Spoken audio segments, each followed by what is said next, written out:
অর্ণব ভট্টাচার্য বলেছেন যে কোনো মরিচছাপির গণহত্যা ঘটেইনি, মরিচছাপির গণহত্যা ঘটেইনি, জ্যোতিবস ওখানে গুন্ডা পাঠায়নি, ওখানে পুলিশ খাবার জল বন্ধ করে দিয়েছিল, শিশুদের তারা মারা গিয়েছিল, কিন্তু এসব কিচ্ছু হয়নি। বামপন্থীরা ভগবান, বামপন্থীরা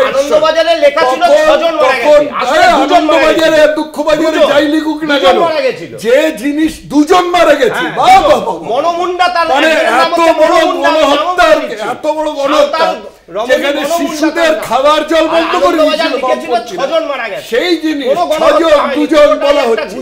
আজকে পুরো পশ্চিমবঙ্গ জানে মরিচছাপিতে কত বড় গণহত্যা ঘটেছিল। আমরা তো আলোচনা অন্য বিষয় নিয়ে করছিলাম। কেন কথা হচ্ছে কথা বলুন, বন্ধ করছো না।